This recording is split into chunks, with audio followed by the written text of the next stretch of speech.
복된 설 명절입니다.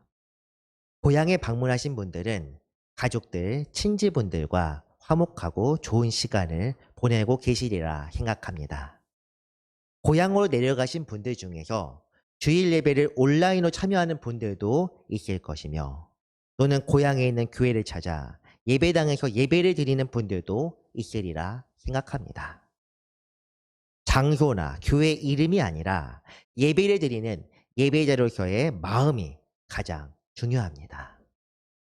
그리고 무엇보다 가장 중요한 것은 예배는 하나님께 드리는 것이라는 것을 우리가 잊어서는 안 되며, 삶으로서 언제나 우리는 예배자로서 살아가야만 합니다. 복된 명절을 맞아 은혜로서 새해를 열어가시기를 바라며, 이 예배에 참여하시는 분들께도 하나님의 은혜가 가득하시기 바랍니다. 지난 시간 우리는 11장 3절 말씀을 통해 천지 창조야말로 모든 믿음 중 가장 근원의 믿음이라는 말씀을 나누었습니다. 이는 모든 세상을 하나님께서 지으셨다는 단순하면서도 핵심인 명제를 통해 출발한 내용입니다. 오늘은 같은 본문으로 말씀을 계속 이어가겠습니다. 조금 전 성경 봉독을 했을 때 혹시 방송사고가 아니라 혹시 걱정하신 분들이 있을지 모르겠지만 그렇지 않습니다. 오늘은 지난주와 동일한 본문을 통하여 지난 시간상 다루지 못했던 부분인 하나님이 세상을 창조하신 그 말씀이 무엇인지에 관하여 은혜를 나눌까 합니다.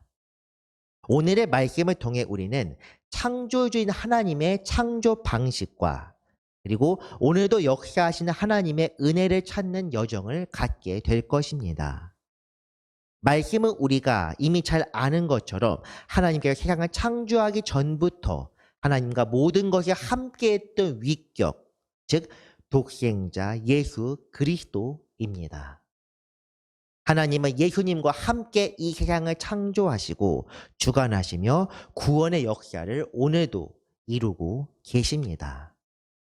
우리가 하나님을 찬양하며 경배하는 이유도 바로 그분이 예수 그리스도, 그분을 인하여 성령을 통하여 우리와 언약 관계에 있기 때문입니다. 오늘의 말씀을 통하여 말씀으로 우리에게 역사하시고 임하셨던 하나님의 은혜를 깨달아 알기를 바랍니다. 오늘 말씀 앞부분입니다. 지난 시간에도 한번 읽어봤지만 앞부분을 한번 보겠습니다. 믿음으로 모든 세계가 하나님의 말씀으로 지어진 줄을 우리가 아나니. 이 말씀 구절을 분석해 보았을 때 두 개의 문장이 드러납니다.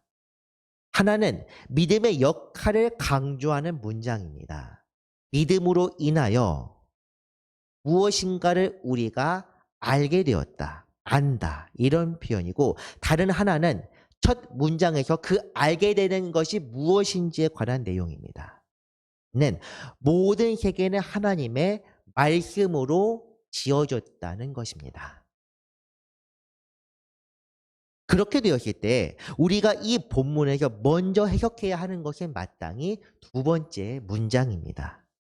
하나님께서 모든 세상을 지으셨는데 이는 하나님의 말씀을 통하여 이루셨다는 뜻입니다. 조금 전에도 언급했지만 우리가 지난 시간 나눈 말씀은 사실 이 문장의 앞부분, 즉 하나님께서 모든 세상을 지으셨다는 부분만을 다루었을 뿐입니다. 그렇다면 그 세상을 지으시는데 하신 도구가 될 수도 있고 동역자가 될 수도 있는 이 말씀은 무엇이겠습니까? 그 답변은 요한복음 1장 말씀에서 확인할 수 있습니다. 태초에 말씀이 계시니라. 이 말씀이 하나님과 함께 계셔시니 이 말씀은 곧 하나님이시니라. 그가 태초에 하나님과 함께 계셨고라고 하는 이 요한복음 1장 첫 부분입니다. 말씀은 처음부터 있었습니다. 태초에 말씀이 창조된 것이 아니라 태초에 말씀이 이미 계셨다고 이야기를 하고 있습니다. 이 말씀은 세상이 창조되기 이전부터 있었고 하나님과 함께 있었습니다. 특별히 1절 마지막 부분의 성경은 이 말씀이 곧 하나님이시라고 분명하게 선언하고 있습니다.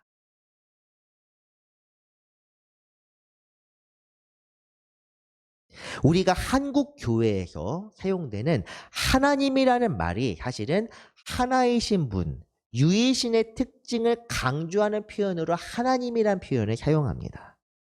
그런 점에서 하나님 그 자체 성부 하나님과 말씀이신 하나님 그리고 성령 하나님이라는 새 존재 혹은 위격이라는 사실을 이해하는 것은 상당히 어찌 보면 어렵다고 할 수도 있습니다. 우리가 삼위일체를 이해하기 위해서는 하나님을 존재나 대상이 아닌 호칭으로 이해하는 것이 그나마 이해하기가 쉽습니다.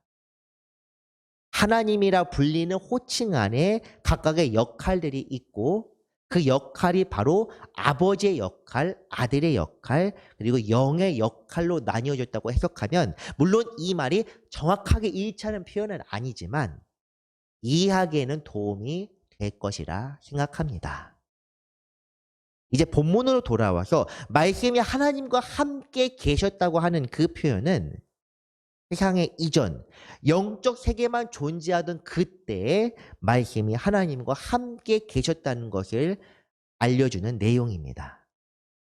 말씀이 하나님과 그때 어떻게 소통했는지, 어떻게 계셨는지는 우리가 알 수 없지만 적어도 이 세상을 창조하는 과정에서 말씀을 통해 창조됐다는 것을 통해 우리가 하나님과 말씀이 창조 목적을 함께 나누었다는 것은 분명히 알 수 있습니다.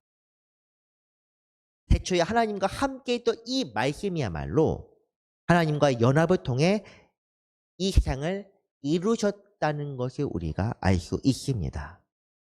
천지 창조에 관한 기록, 창세기 1장을 보면 세상을 창조하신 분은 분명 하나님이십니다. 1장 1절에 보면 태초에 하나님이 천지를 창조하시니라 이렇게 되어 있습니다. 그런데 하나님 자체의 역할이 셋으로 나누어져 있다고 전제했을 때에 말씀이신 하나님이 세상을 창조하는 데 어떤 역할을 했는지 유추해 볼 수는 있습니다.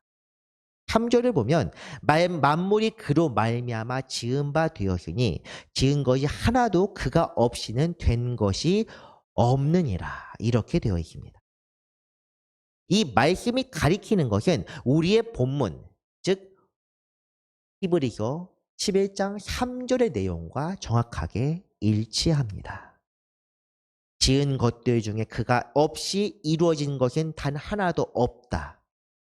이 말씀을 통하여 우리는 모든 만물이 말씀이신 하나님 즉 예수 그리스도를 통해 세상에 나왔음을 알 수 있습니다. 모든 만물이 예수 그리스도를 통해 생겨났다는 것은 말씀이신 예수 그리스도께서 태초부터 하나님과 세상의 매개자가 되었다는 것을 의미합니다. 지난 시간 말씀을 한번 생각해 봅시다. 천지 창조는 단편적 사건이 아니라고 말씀드렸습니다. 오늘까지 그리고 마지막 때에 이르러서 비로소 완성된다. 이 의미를 한번 생각해 보면은 예수 그리스도께서 이 땅에 오셔서 구원의 완전한 제사를 이룬 것이 특정한 때, 즉 지금으로부터 2000년 전에 특정한 그때에만 이루어진 사건이 아니라는 것을 확인할 수 있습니다. 태초부터 예수께서 말씀으로 이 세상을 창조하셨고 또한 말씀 그 세상을 위하여 구원을 이루기 위하여 이 땅에 오셨으며 부활하시고 승천하시고 하나님 우편에 앉으셨다가 마지막 때에 이 세상을 완성하기 위하여 오신다는 이 일련의 모든 사건들이 끊임없이 이 세상을 위하여 세상과 하나님 사이에 중보자 혹은 매개자가 계속하여 되고 계셨다는 것을 보여주는 것입니다. 이 세상을 창조하시고 이 세상을 구원의 길, 완전한 길로 이끄셨던 것. 하나님의 섭리가 바로 여기에 있습니다. 우리가 성경을 복음의 관점에서 그리고 예수 그리스도에 관한 말씀으로 이해해야 하는 이유는 바로 여기에 있습니다. 예수 그리스도는 우리를 위한 하나님의 은혜이면서 우리와 함께 하시는 하나님이십니다. 이 땅에 계시고 계시지 않고 물리적으로 계시고 계시지 않고가 중요한 것이 아니라 우리를 위해 역사하신 하나님의 위격의 존재이시며 항상 우리와 함께하고 계신다는 것이 우리가 기억해야 합니다. 그래서 우리는 찬송을 통하여 그리고 기도를 통하여 이렇게 고백합니다. 예수 그리스도께서는 어제나 오늘이나 언제나 살아계시는 하나님이십니다. 살아서 우리를 위하여 중보하시고 살아서 우리를 구원하시고 주가 되셨으며 살아서 우리를 내려다보시고 살아서 다시 오실 것입니다. 우리가 하나님과 관계할 수 있는 것은 전적으로 말씀이신 성자 하나님의 은총이라 할 수 있습니다. 이런 관점을 가지고 우리가 성경을 읽게 되었을 때 성경에 관한 눈이 달라질 수밖에 없습니다. 모든 말씀의 시작이 되는 창세기 1장 1절 말씀 한번 읽겠습니다. 같이 읽겠습니다. 태초에 하나님이 천지를 창조하시니라. 아멘. 태초에 모든 것이 시작될 그때 하나님이 전지전능하신 성부 하나님, 말씀이신 성자 하나님, 영으로 교통하시는 성령 하나님께서 천지를 우리가 살아가는 이 세상, 처음부터 마지막까지 있게 될 이 세상을 창조하시니라. 세 분의 은혜와 역사하심으로 지으셨다. 이 말씀을 영어로 읽고 원문이 히브리어로 읽고 이렇게 읽는 것이 중요한 것이 아니라 우리가 복음주의적 관점에서 삼위일체적 관점에서 이 말씀을 받아들이는 것이 중요합니다. 말씀은 읽어서 의미가 있는 것이 아니라 우리 속에서 살아서 역사함으로써 의미가 있습니다. 그렇기 때문에 태초에 말씀이 계셨다고 하는 그 말씀을 예수 그리스도께서 말씀으로서 역사하신다는 그 의미를 다시 말해 우리가 말씀을 읽고 우리 속에서 살아서 역사하게 되었을 때 우리는 비로소 예수 그리스도와 하나가 되는 것입니다. 지난 시간 말씀 속에서 이 천지창조 창세기 1장의 말씀이야말로 모든 믿음의 근원이자 기초라고 말씀드렸습니다. 분명히 말씀드리는 것은 이 화면에 나와 있는 이 말씀, 태초에 하나님이 천지를 창조하시니라. 이 말씀의 의미를 알고 이 말씀을 내 것으로 받아들여서 이 말씀을 온전하게 믿을 수 있다면 그 사람이야말로 구원의 이름은 믿음을 가진 사람입니다. 하지만 이 말씀을 믿지 못해서 하나님의 존재나 역사하심 혹은 삼위일체적인 역사를 부정하거나 하나님의 존재는 믿더라도 오늘 이 순간 내 삶에 역사하시는 하나님의 섭리를 깨닫지 못하거나 하나님께서 그저 과거에 만드셨고 지금은 이제 역사하시는 것이 아니라고 생각한다면 혹은 내 생각대로 이 말씀들을 변형하고 왜곡하여 내 식대로 이것을 이해한다면 그것은 믿음이 아닙니다. 구원에 이르는 믿음은 더더욱 아니며 그런 사람은 구원에 이를 수 없습니다. 우리가 그러므로 도달해야 할 것은 이 천지 창조의 섭리를 온전히 깨닫고 그 섭리 안에 내 삶을 온전히 맡기는 그것입니다. 예전부터 끊임없이 이야기했지만 믿음은 행함과 함께 일하고 믿는 자들은 마땅히 하나님의 삶으로 내 삶을 변화시키고 맡겨야 한다고 이야기하는 것은 바로 이 말씀에 기초한 믿음이기 때문입니다. 태초에 하나님의 천지를 창조하신 자, 천지만 만든 것이 아니라 내 삶도 만드시고 이끄시며 주관하시는 것. 그것을 우리가 믿게 되었을 때 내 삶은 내 것이 아니라고 자연스럽게 말할 수밖에 없으며, 그러므로 내 삶이 하나님의 것이고 하나님의 뜻대로만 살아야 한다고 삶으로 결단할 수밖에 없습니다. 이것은 자연스러운 수순입니다. 이렇게 살지 못하거나 말로 그렇게 말하면서 그렇게 행함으로 보이지 못한다는 것은 우리가 믿음의 행함과 함께 일하고라는 이 표현, 야고보서의 이 말씀을 우리가 이렇게 이해해야 합니다. 우리는 말씀이신 예수 그리스도를 통하여 창조된 하나님의 창조물들입니다. 말씀이신 예수 그리스도를 통하여 하나님께 나아갈 수 있는 이성을 가지고 또한 영성을 가진 존재입니다. 동시에 우리는 말씀이신 예수 그리스도 안에서 부활과 생명의 능력으로 살아갈 수 있는 영적 존재입니다. 말씀이신 그리스도를 영접합시다. 그분 안에서 능력으로 살아갑시다. 이를 온전히 이루기 위해서 우리는 매 순간 주께 우리의 연약함을 아뢰며 믿음을 온전하게 해주시기를, 이 창조 섭리 안에 우리를 온전히 맡기기를 주님께 간절히 구해야만 합니다. 말씀이신 하나님, 예수 그리스도의 역사심과 섭리를 생각했을 때 오늘 본문이 가져다주는 말씀의 의미는 매우 깊고도 무겁습니다. 이 말씀을 온전히 믿게 되었을 때 우리의 삶의 구원이 이룬다고 생각해 보시기 바랍니다. 얼마나 무겁겠습니까?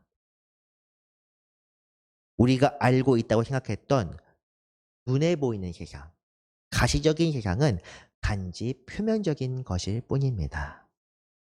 눈에 보이는 빙산보다도 크고 거대한 빙산이 바닷속에 잠겨 있는 것처럼, 우리 과학기술을 통해 확인할 수 있는 우주의 세상보다도 훨씬 더 수만 배 넓은 우주가 펼쳐져 있는 것처럼 우리가 눈으로 확인할 수 있는 것은 극히 일부분일 뿐입니다.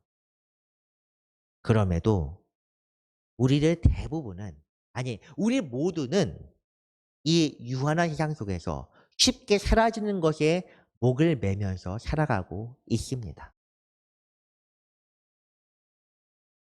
알지 못한 세상은 처음부터 없는 것으로 여기고 있습니다. 기독교인에 불리는 사람들 역시도 사고방식의 기저에는 이런 세계관이 내재에 깔려 있습니다. 그러므로 항상 강조하는 내용이지만 교회에 다니고 종교적인 의식을 행하는 것이 중요한 것이 아니며 선한 일을 행하는 것도 중요한 것이 아닙니다. 중요한 것은 우리의 삶의 양식의 기준 자체가 이 땅의 것으로부터 눈에 보이지 않는 세상, 즉 하나님의 것으로 바뀌어야 한다는 것입니다.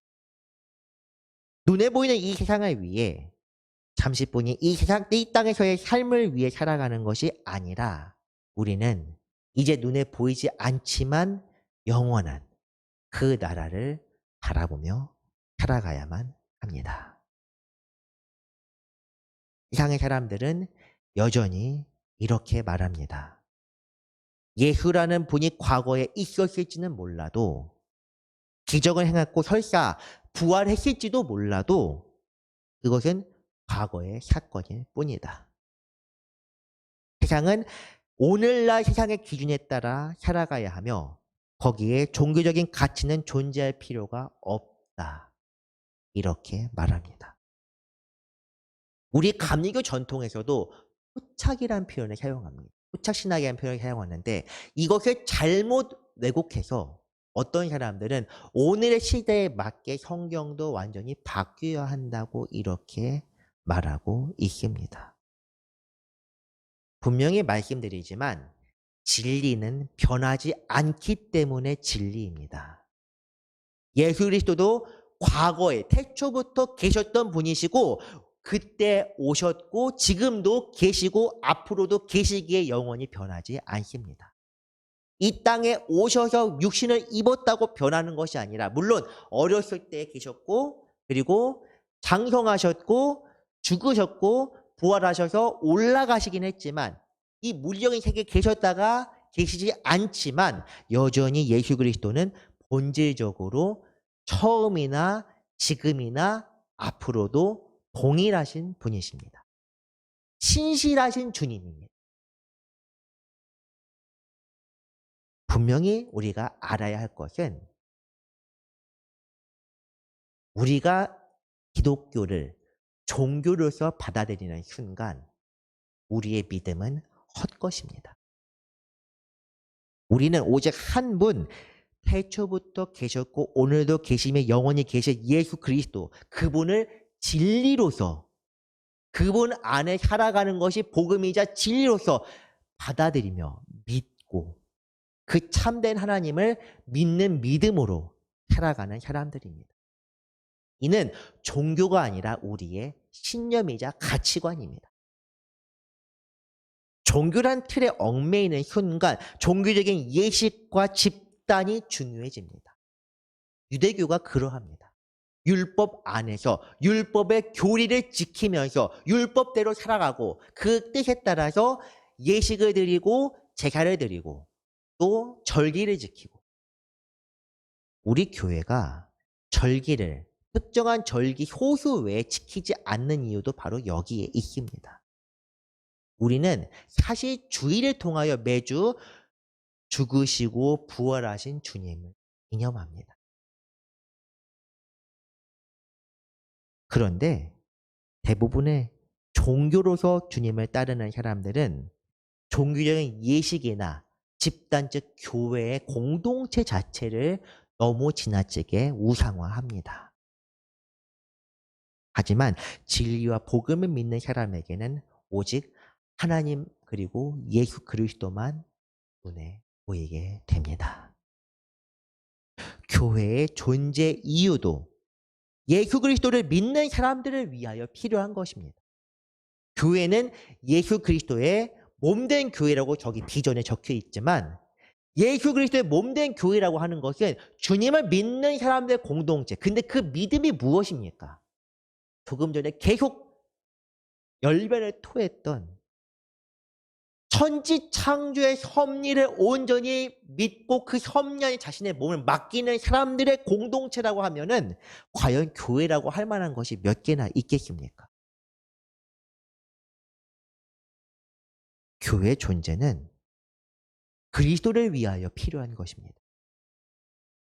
예배와 찬양과 모든 신앙생활의 근거도 우리 교회 공적 예배든 개인적인 사적 예배든 이 모든 근거도 예수 그리스도를 위한 것이어야만 합니다.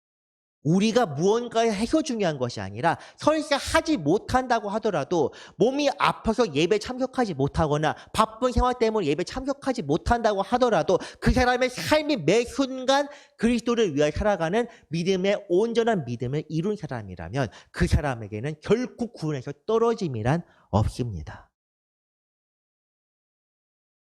여기에 들어앉아 있다고 제가 여기서 열변을 토한다고 저에게 구원이 확실히 이루어진 것이 아닙니다.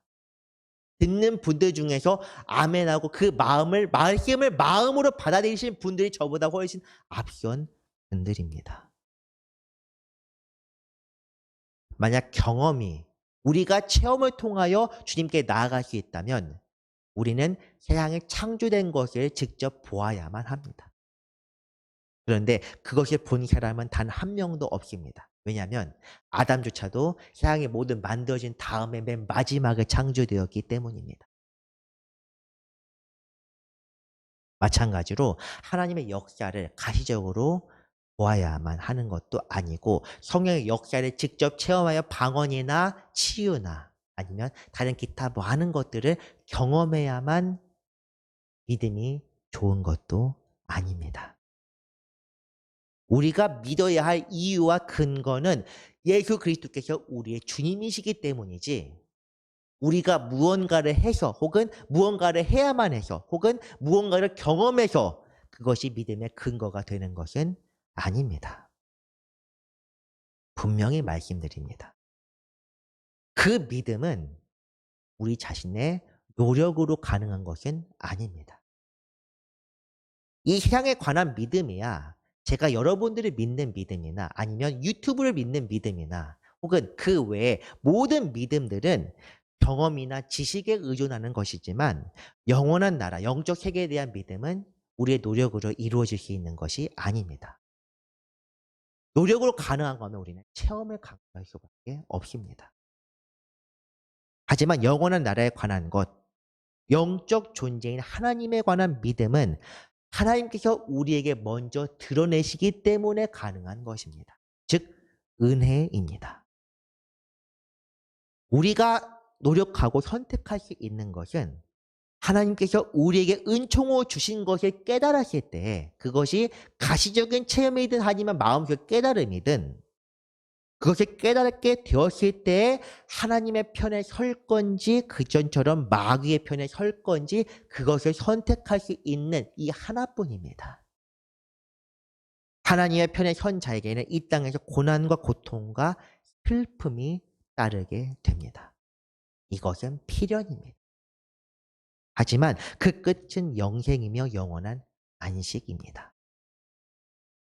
반면 마귀의 편에 선 자들에 관하여는 이 부분은 사실 따로 시간을 할애해도 1시간을 할애해도 부족합니다. 그리스도인에 불리는 많은 사람들조차 죄나 마귀적인 것들에 관하여 이야기를 법적인 것으로 혹은 도덕적인 기준으로 생각하는 경우가 굉장히 많습니다. 하지만 분명한 것은 성경에서 말하는 마귀적인 즉 적그리스도에 관한 것들은 교회 안에 있는 사람들에 대한 내용입니다. 요한계시록 1장부터 3장까지 내용을 읽어보면 특히 2장과 3장에서는 7교회에 보내는 편지가 등장하는데 거기서 등장하는 적그리스도에 대한 표현들은 교회 안에 있는 사람들에 관한 내용입니다. 또한 율법에서 규정하는 죄와 사망도 유대인들, 그 율법을 행하는 사람들을 대상으로 하고 있습니다. 교회나 신앙생활의 의식이 우리를 구원해 주는 것이 아니라 우리를 구원하는 역사심은 전적으로 하나님의 은혜라는 것을 우리가 기억해야만 합니다. 죄가 무엇인지 또한 우리가 진리의 편에 지금 서 있는지 알 수 있는 방법은 사실 없습니다. 우리가 날마다 우리 자신을 불사하게 내어주고 모든 것을 구제한다고 하더라도 성경을 많이 보신 분들은 제가 지금 어떤 말씀하는지 이미 아실 것입니다. 그렇습니다. 사랑장이라 불리는 고린도전서 13장에서 이 말씀 다음에 나오는 구절은 무엇입니까? 사랑이 없으면 아무 유익이 없다입니다. 하나님의 뜻을 알지 못하고 하나님의 뜻대로 살지 못한다면 우리가 살아가는 모든 삶과 우리가 행하는 모든 것들은 유익이 없는 즉 우리를 구원하기 위해서 하등의 도움이 안 되는 행위라는 것입니다. 중요한 것은 하나님에 관한 지식이나 체험이 아니라 믿음과 소망과 사랑입니다. 믿음은 하나님의 영적 세계에 관하여 우리가 마음으로 품고 그 뜻대로 따르는 것이며 소망은 이 땅에 마음을 두지 않고 영원한 영적 세계에 집중하는 것. 사랑은 하나님의 마음, 즉 하나님의 본성인 사랑이라는 그 마음을 품는 것입니다. 결국 이 세 가지는 모두 이 땅의 것이 아닙니다. 하늘의 것이며 영원한 것, 즉 하나님을 향한 우리의 마음입니다. 우리가 믿음에 관하여 앞으로도 말씀을 계속 나누게 되겠지만 거의 30주 이상 말씀을 나누게 되겠지만 이 기준은 우리가 항상 마음속에 품고 가야만 합니다. 그리고 분명하게 기억할 것은 이 세 가지는 항상 함께 있다는 것입니다. 믿음이 있는 자에게는 마땅히 소망도 있으며 또한 사랑할 수 있습니다. 그리고 그 믿음의 가장 토대가 되는 것이 천지창조, 즉 말씀이신 하나님 예수 그리스도께서 이 땅을 창조하시고 모든 만물을 그분 자신께로 이끈다는 분명한 믿음입니다. 말씀을 정리합니다. 말씀이신 하나님 예수 그리스도께서는 태초부터 계셨고 아버지와 함께 세상을 창조하셨습니다. 여전히 그분은 세상을 주관하시고 아버지의 뜻대로 우리를 이끌고 계십니다. 하나님에 관한 믿음, 구원에 이르는 믿음은 여기에서 출발해야 하며 이것을 기초로 하고 있습니다. 그러므로 우리는 눈에 보이는 세상이 아닌 영적 세상을 바라봐야 하며 오늘도 예수 그리스도를 향한 믿음으로 굳게 서가야 합니다. 이를 위해 간구합시다. 저와 여러분들의 마음에 오늘도 믿음을 더하시고 선하신 은혜로 날마다 주님께로 이끌어 주시기를 기도하겠습니다. 말씀으로 우리를 창조하시고 오늘도 우리를 이끄시는 거룩하신 하나님 아버지, 은혜를 감사드립니다. 우리가 한 분 하나님과 그분의 독생성자 예수 그리스도를 향한 믿음으로 자라나게 하여 주옵소서. 주님, 오늘도 우리에게 믿음을 더하시사 주 뜻대로 은혜 안에서 살게 하여 주옵소서. 거룩하신 예수 그리스도의 이름으로 감사하며 기도드렸습니다. 아멘.